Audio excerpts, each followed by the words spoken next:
So, hello, KZOOMers. We come together to do some spiritual practice, to bring love to the center.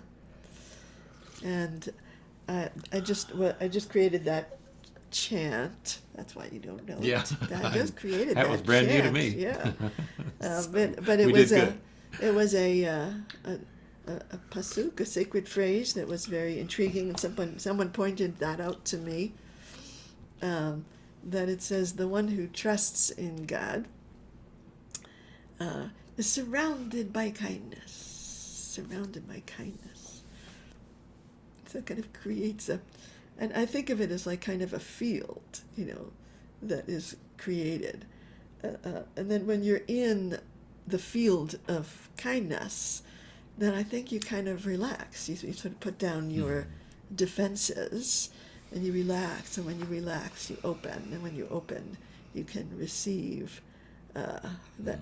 And if anybody wanted, it's definitely around, you can try it sometime. Then I'll put it on the website at some point. But it's fun to enter into this KZOOM with the theme of enthusiasm, cultivating enthusiasm, and the love at the center text that is sending us is one that says, "Take me with you. Let's run together."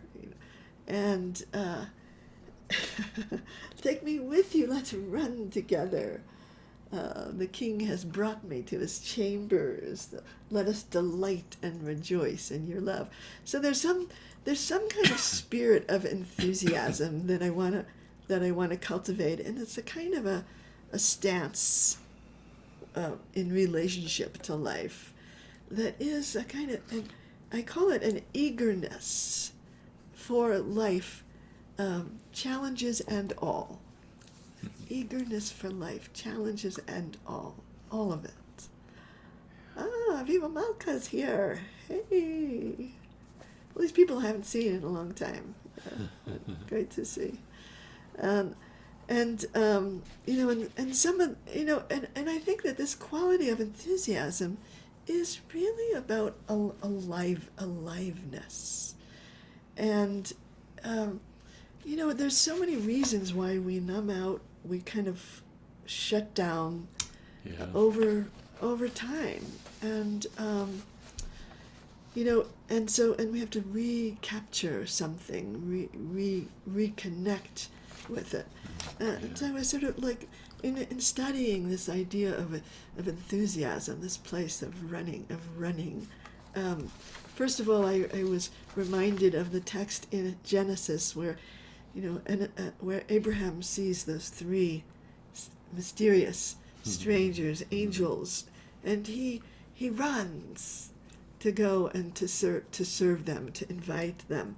He runs to go and get the animals to slaughter to make food for them. There's this kind of like that sense of he's so excited. He's excited.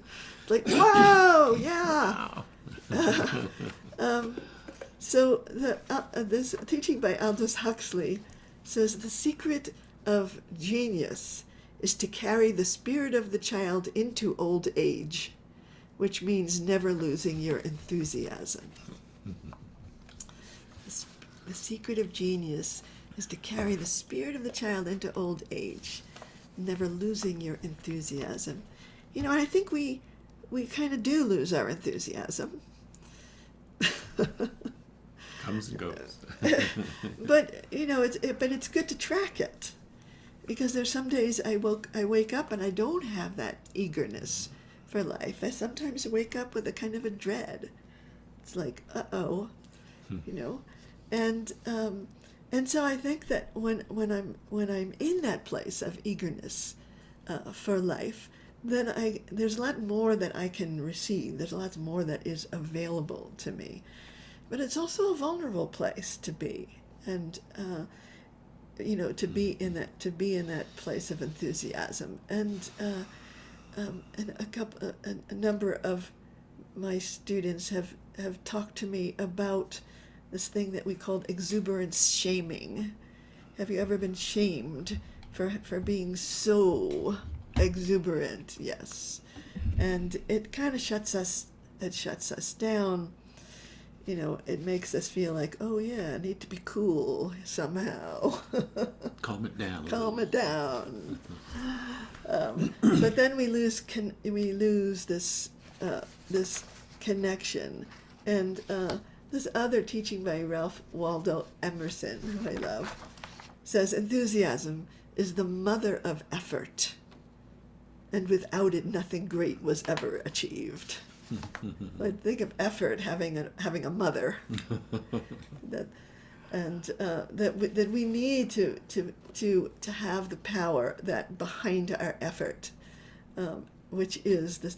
And so the word enthusiasm in English really has to do with God inside us, and theos. God is moving in us, and that's the place that we want to live. Take me with you. Let us run together. So I want to do this first practice, and let us kind of try to tune in to some place of running in us, and you might have lost it somewhere along the way, and then it's our spiritual challenge to to find it again, even through memory. And I'll just say that this week I was remembering a moment in my life when I was 14 and I was in ninth grade, and I was a really good runner and high jumper. And I remember the day that I lost my courage. And it's like the saddest memory in me, like that one day I could jump as high as me. I could just jump over that stick as high as me. And the next day, I couldn't do it. Physically I could probably do it, but I didn't have the spirit anymore to do it. Something had shut down. And, and I think that I am, always in the process of like exploring that, what happened, whatever happened to me probably happened to you. Yeah. Where something got shut down, and we want to open it up as the mother of our effort. So it doesn't mean we don't need that kind of sober effort in what we do, but imagine that it is fueled by an ecstatic enthusiasm at the source of it. So as we do this practice, let's see if we can find it inside us. Where is that enthusiasm? Where did it go? Or maybe it was never there. Maybe we need to create it in this moment. But without it, it's like It's no fun. It's no fun. It's lost, and it's like we want to be able to access the fullness of our vitality, aliveness, and kind of breadth, of our spirits. So let's see if we can try this practice. Moshchayni acharecha narutzah. Moshchayni acharecha narutzah. Moshchayni acharecha narutzah.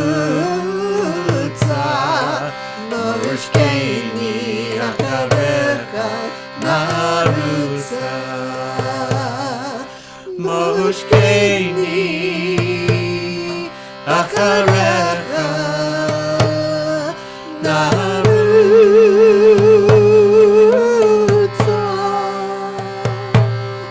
Moshchayni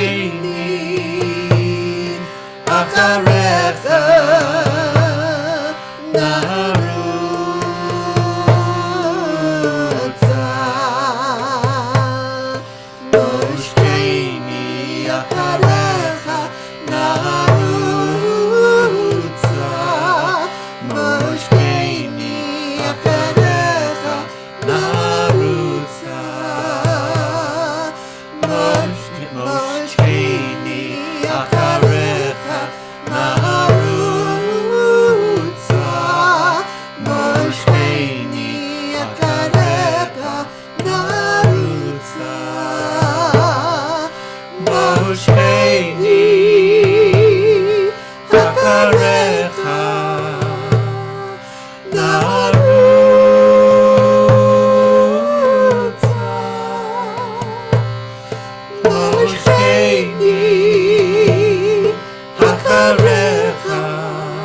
Moshchayni, acharecha,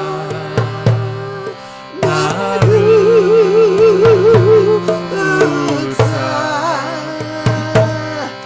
Moshchayni, acharecha, narutzah. Moshchayni, acharecha, narutzah. Moshchayni, acharecha, narutzah. Moshchayni, acharecha, narutzah. Moshchayni, acharecha, narutzah.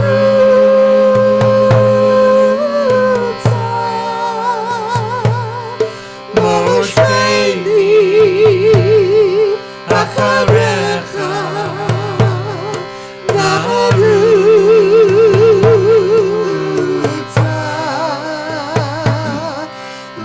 Moshchayni, acharecha, narutzah. Moshchayni, acharecha, narutzah.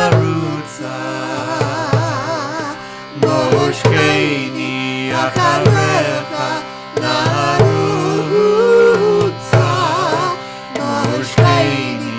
acharecha, narutzah. Moshchayni,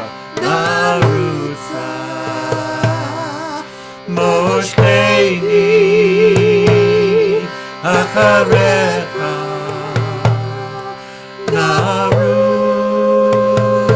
Moshchayni, acharecha, narutzah. Moshchayni, acharecha, narutzah.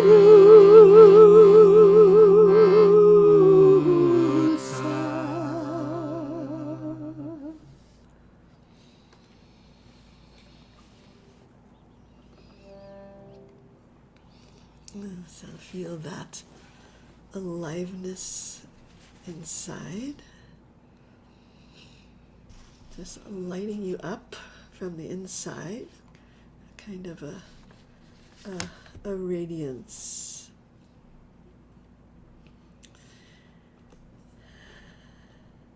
And I think of these practices we do as something to unlock some power that is already in us, but gets kind of buried or kind of handicapped, and it's our it's connected with our calling. So we are each called to self-realization, to realizing this ever expanding potential in us, to opening up, beyond our imagination, who we are becoming. And and Moshchayni is like, draw me to you. It's like, call on me, call on that place in me, so that we can run, so that we can feel that vitality. And then it feels from there like anything's possible if I'm connected to my energy. Not just physical energy, because sometimes I don't have it, but kind of psychic energy, that is really about my presence, no matter what. Let us run together. So as I do this practice, what I run into is what my resistances are. How I've sort of like pulled my energy down in, and something needs to be transformed in me for me to be able to hear this call, to respond to that call in my fullness. Speaking of light. Light, yes. And so there is this kind of imperative to awaken ourselves from the inside out. And so this phrase that I want to bring to you comes from a Yom Kippur Morning Piyyut, a poem, written a long time ago, by anonymous. I always think of it's probably a woman if it's anonymous. But so this anonymous author wrote this, and she drew on the Song of Songs as to call forth an image of the shoshanat amakim, which is often translated as lily of the valley. But my friend Malila, who sent this to me, translated it in this way: awaken the bright light, awaken as bright light, the rose of the depths. In each of us there is this mysterious place of our unique beauty that is, sleeping beauty, that is covered by, last week it was the frogs, and now it's Sleeping Beauty.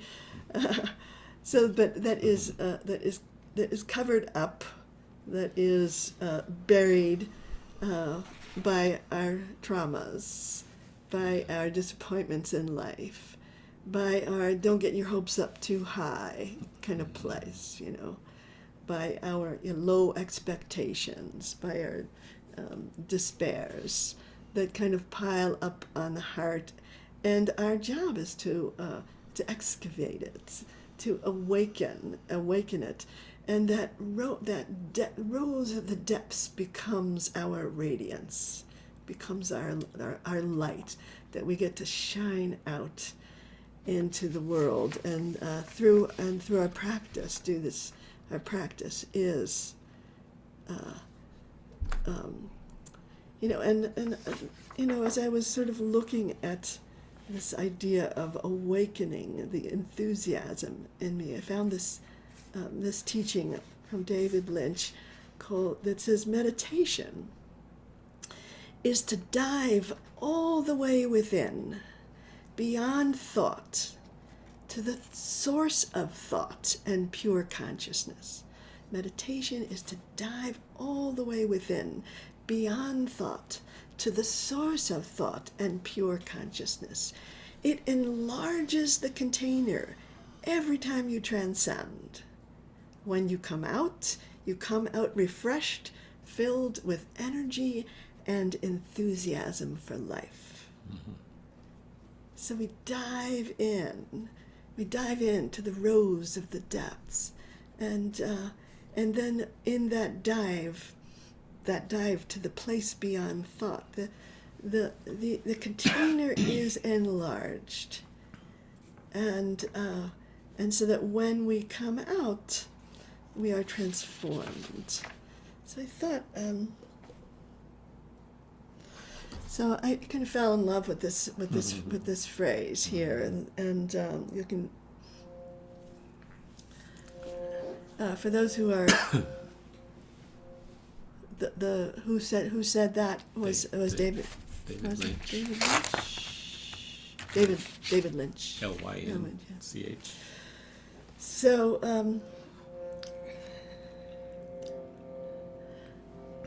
I want to do this as our practice, to put behind this melody an intention to dive in to the places beyond thought, to pure consciousness, and find, that the rose of the depths can be kind of this raw energy, this raw beauty that is transformed into light, really, into consciousness, into radiance, presence. Yeah. So, Oraryr nogah, Oraryr nogah, Oraryr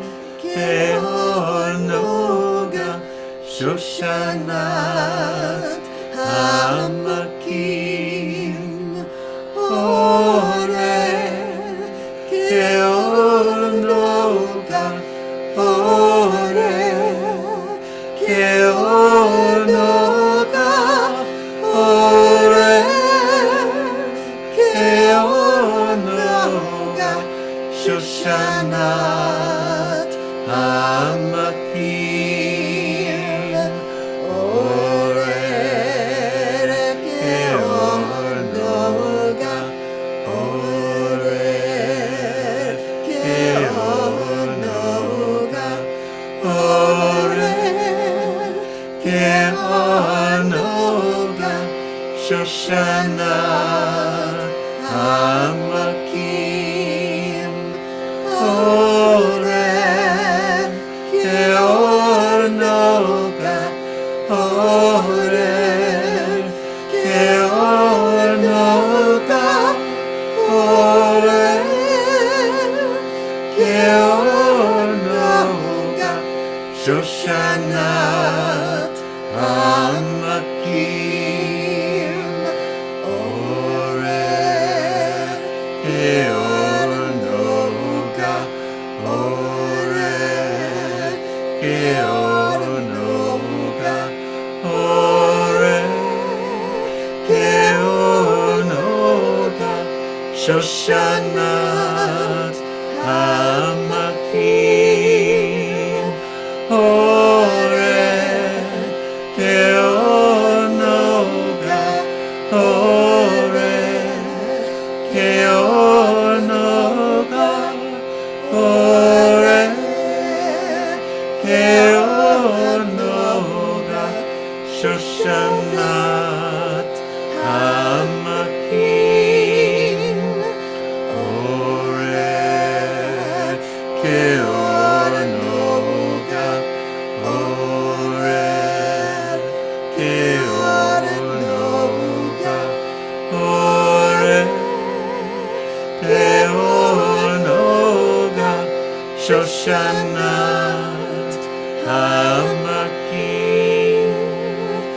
oraryr keor nogah oraryr keor nogah oraryr keor nogah shoshanat hamakim oraryr keor nogah oraryr keor nogah oraryr keor nogah shoshanat hamakim oraryr keor nogah oraryr keor nogah oraryr keor nogah shoshanat hamakim oraryr keor nogah oraryr keor nogah oraryr keor nogah shoshanat hamakim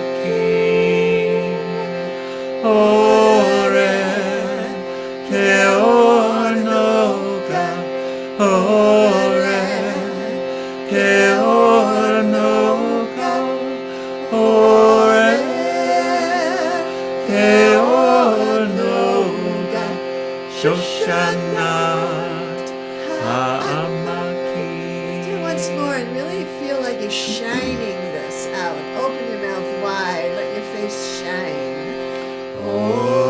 oraryr keor nogah oraryr keor nogah oraryr keor nogah shoshanat hamakim oraryr keor nogah oraryr keor nogah oraryr keor nogah shoshanat hamakim.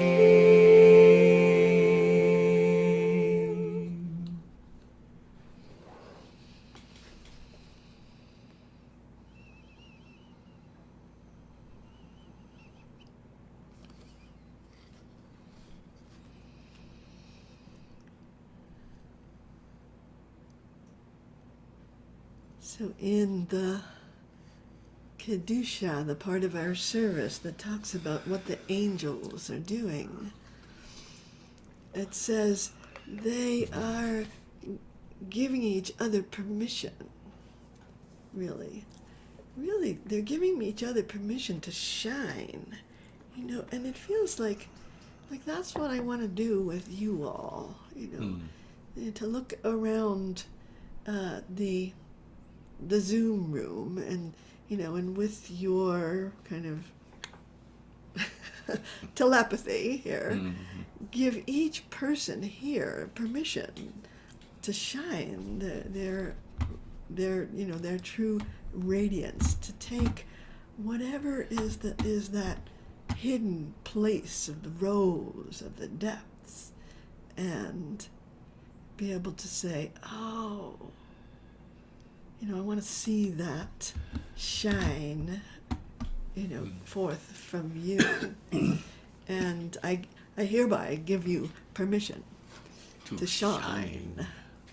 Oh, yeah.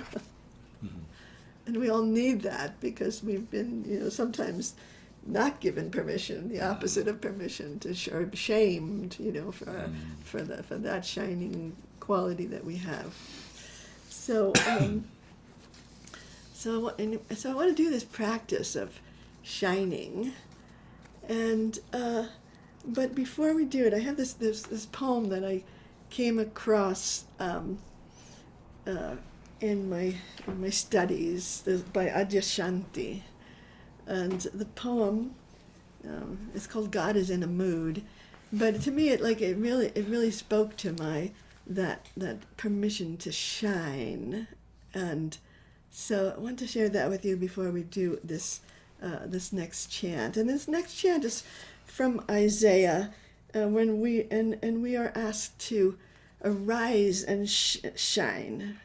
So to rise and shine, rise and shine, for your light has come, and also the glory of God is shining on you. But this somehow, when I read this, I have some kind of accent when I'm reading it, so bear with me. If you prefer smoke over fire, then get up now and leave, for I do not intend to perfume your mind's clothing with more sooty knowledge. No, I have something else in mind. Today I hold a flame in my left hand and a sword in my right. There will be no damage control today, for God is in a mood to plunder your riches and fling you nakedly into such breathtaking poverty that all that will be left of you will be a tendency to shine. So don't just sit around this flame choking on your mind, for this is no campfire song to mindlessly mantra yourself to sleep with. Jump now into space between thoughts and exit this dream before I burn the damn place down.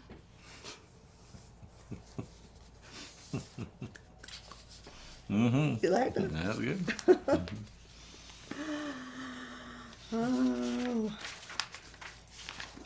That is wonderful. Can you please send that to us? Okay. Adyashanti. It's by Adyashanti, called "God Is in a Mood." Adyashanti. You probably look at. God is in a mood. Yeah. Jump now into the space between thoughts. Exit this dream before I burn the damn place down.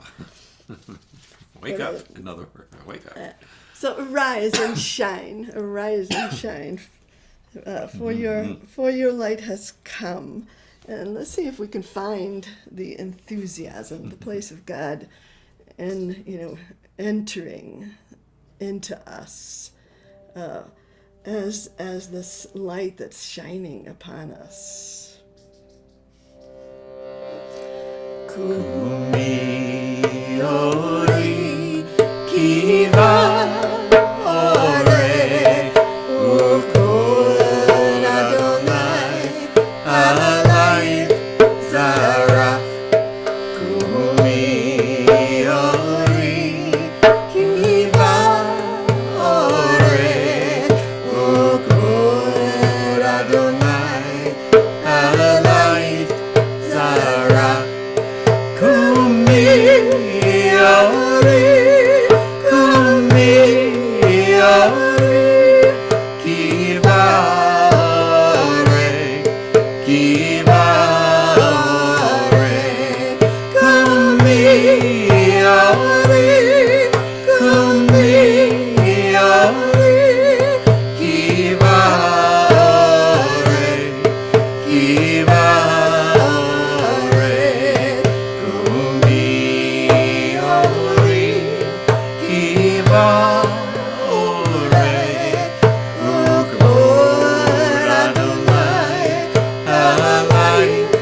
zarach.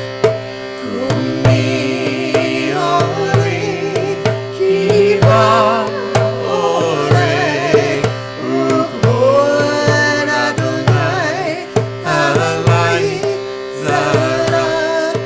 Kumi orarych, kumi orarych, kiva oraych, kiva oraych. Kumi orarych, kumi orarych, kiva oraych, kiva oraych.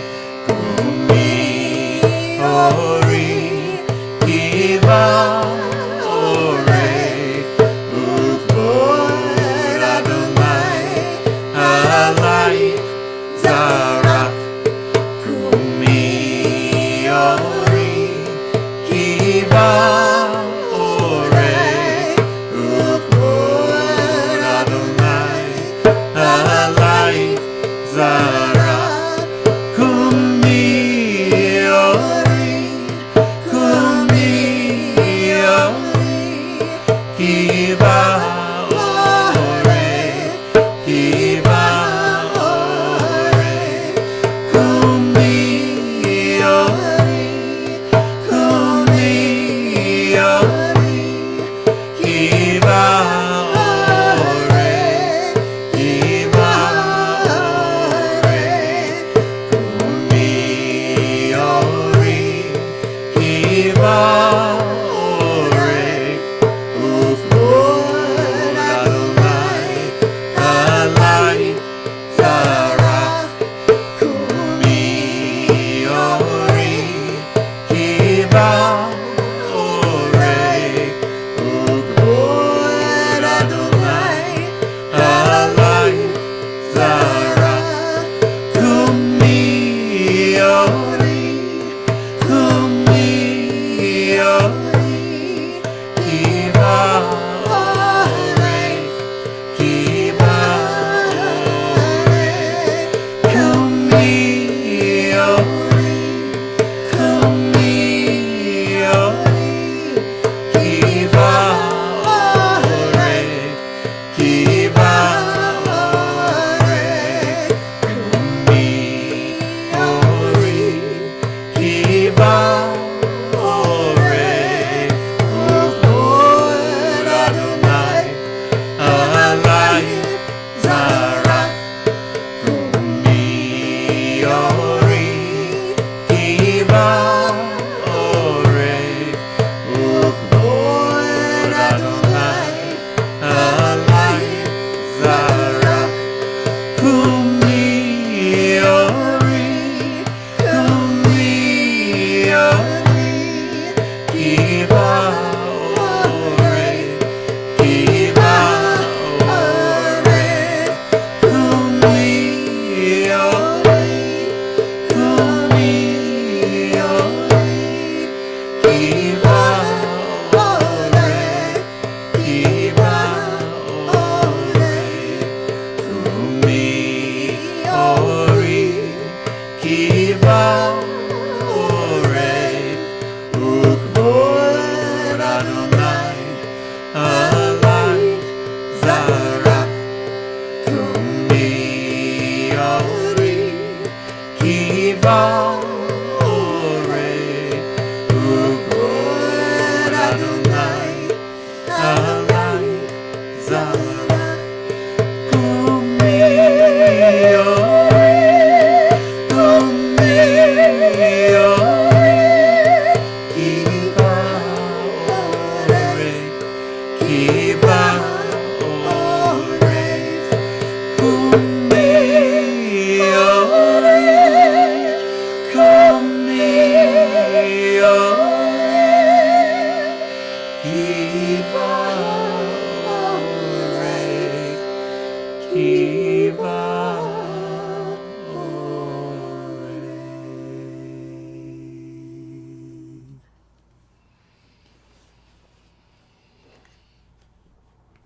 So as you breathe into the rose of the depths, deep place inside you.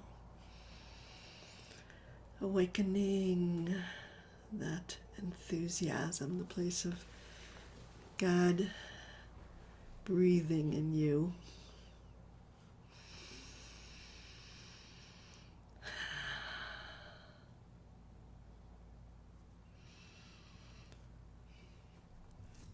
So when I do a spiritual practice, there's always two sides of the practice. One is kind of pouring my spirit into what this intention is, and tasting it, feeling it, allowing it to live inside me. And then the other is a kind of an inquiry of what's the blockage, what's the resistance. Sometimes as I'm chanting, I'll look inside and say, who's not chanting?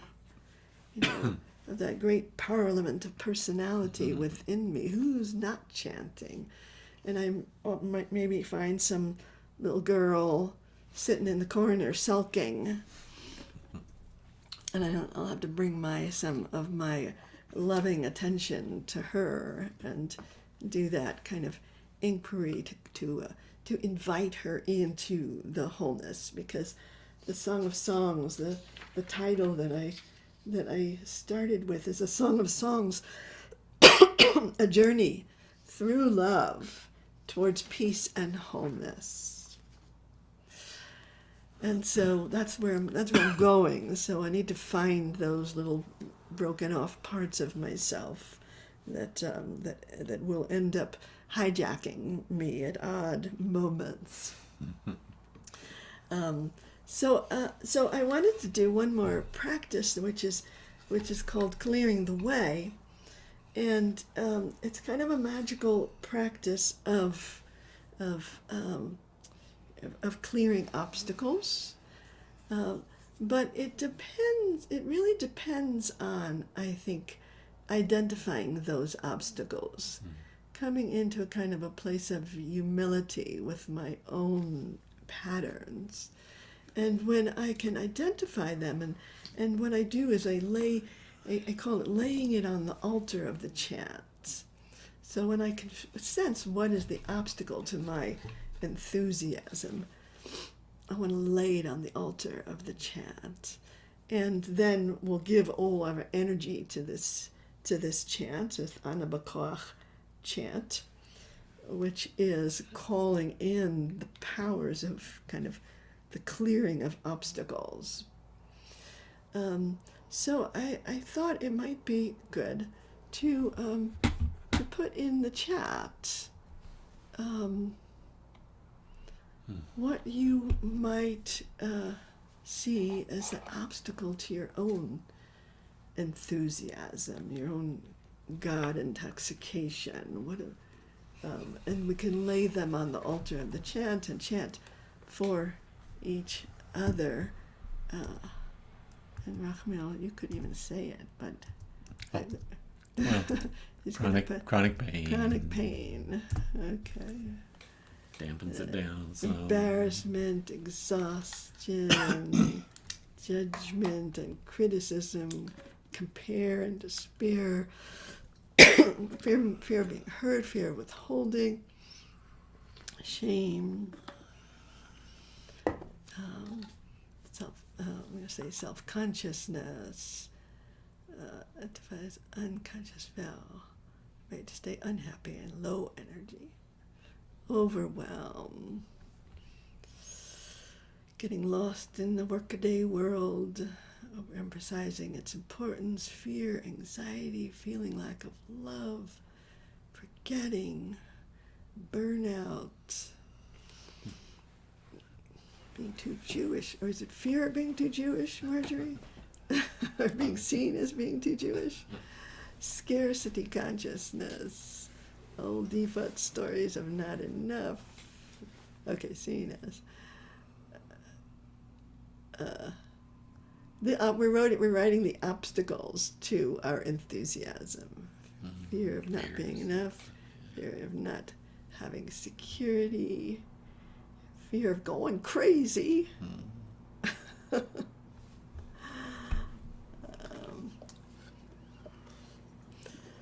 Fear of diagnosis, lack of trust, fear of having security. Having security? Fear of not having security, sorry. Lack of trust, clutter. All right. So we want to put all of this on the altar, and then bring these magic words to bring an intention to clear that, because bringing it into consciousness is really a very big part of it. Saying, oh yeah. Let's make a noise. Yeah. Anger. Yeah. And those who are watching the recording of this, you do this also. Find what is the obstacle, what is the resistance, what is it that keeps you from your full aliveness in every moment. Do you want to I jump? think I might. All right.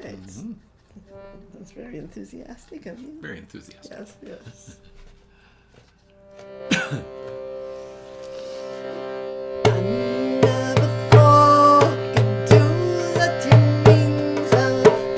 Tatir Tz'rurah,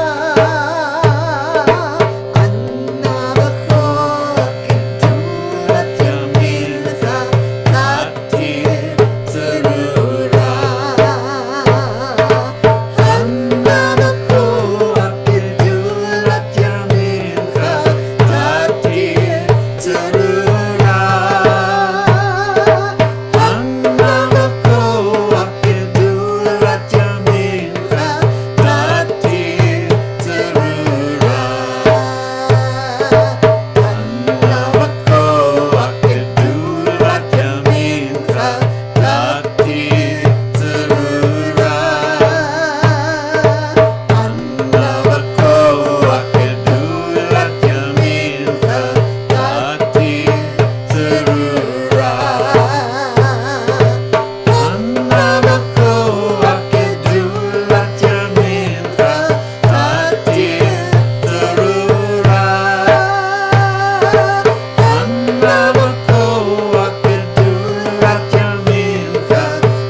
gedulat yamincha, Tatir Tz'rurah.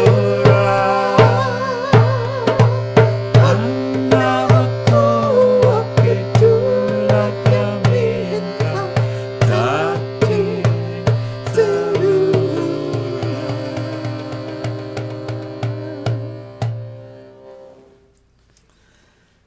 So breathing into this enthusiasm, to this energy, vitality.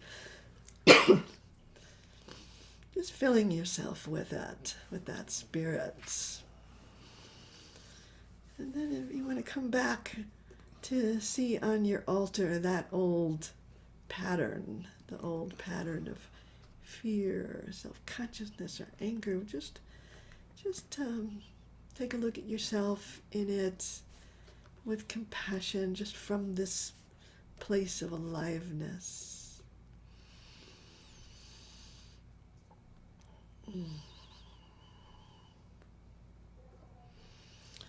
Sometimes when I'm caught in one of those obstacles, places of negativity, I'll use the work, and I'll say, oh, who would I be without that thought? Who would I be without that thought? Byron Katie says to use that. Oh, just imagine, who would I be without that thought? And so that's to me the place of enthusiasm. Then let us run together. So one last teaching about enthusiasm that is from Orison Swetmarden, who says, enthusiasm will steady the heart and strengthen the will. It will give force to the thought and nerve to the hand until what was only a possibility becomes a reality. I'll say that once more, because I like this, just to give you that little inspiration. Enthusiasm will steady the heart and strengthen the will. It will give force to the thought and nerve to the hand until what was only a possibility becomes a reality. So yes, so good to be in practice together. And maybe there's even some people haven't been here for a while, some people here for the first time. Everybody, we're connecting our energies to support each other in practice, and sometime, and invite you to, if you feel moved, to go to the website rabbisheffergold.com and give a little donation in honor of what you have received to keep going. And it's exciting to still be together and to support each other. I look forward to this every week and feel like I'm, sort of doing my work to prepare to be with you. And so I'm gonna stop.